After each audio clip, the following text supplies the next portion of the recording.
दोस्तों, कल्पना कीजिए, अगर भारत को आज़ादी सिर्फ भाषणों से नहीं बल्कि जंग लड़कर मिलती।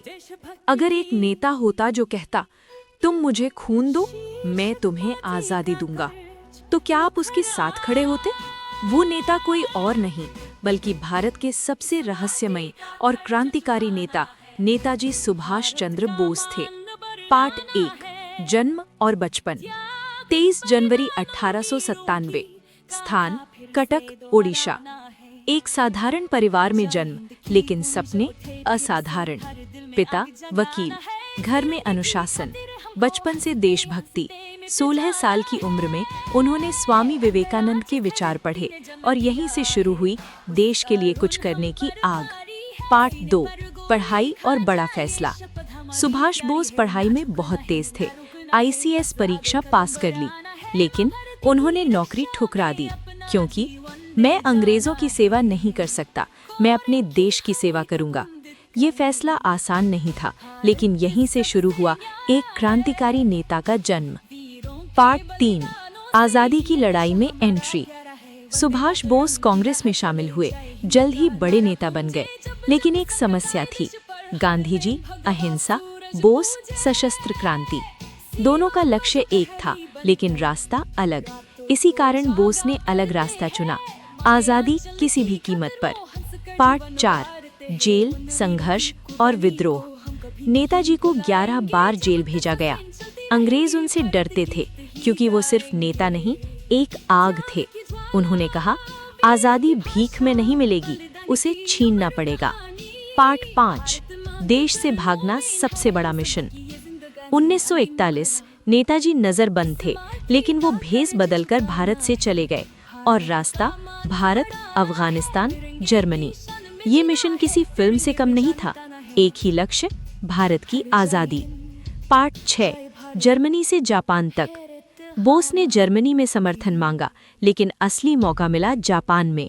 1943 में वो पहुंचे सिंगापुर और संभाली एक सेना की कमान, नाम आज़ाद हिंद फौज। पार्ट 7, आज़ाद हिंद फौज INA। ये सेना बनी थी भारतीय सैनिकों और प्रवासियों से। नेताजी ने इसे नई ताकत दी। सैनिकों की संख्या करीब 60,000। महिलाओं की भी एक सेना बनाई, नाम रानी झांसी रेजिमेंट। पहली बार भारत के लिए एक इंटरनेशनल आर्मी बनी। पार्ट 8, ऐतिहासिक नारा, दिल्ली चलो, जय हिंद। नेताजी का सबसे प्रसिद्ध नारा, तुम मुझे खून दो, मैं तुम्हें आज़ादी दूंगा। ये सिर्फ नारा नहीं था, एक क्रांति थी। लाखों लोग इस नारे से जुड़ गए।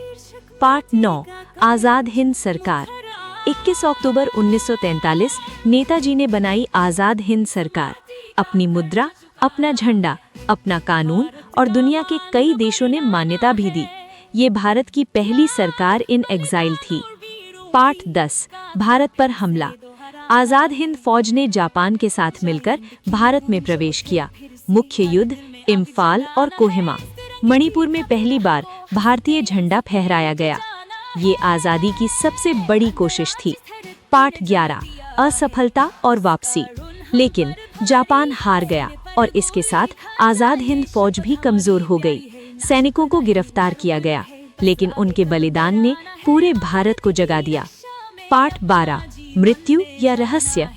18 अगस्त 1945 ताइवान में प्लेन क्रैश। कहा जाता है कि नेताजी की मृत्यु हो गई, लेकिन आज भी सवाल है, क्या वो सच में मरे थे या कहीं छिपे थे? ये भारत का सबसे बड़ा रहस्य है। पार्ट 13, विरासत और प्रभाव। नेताजी ने दिया जय हिंद नारा, आज़ादी के लिए साहस, देश के लिए बलिदान।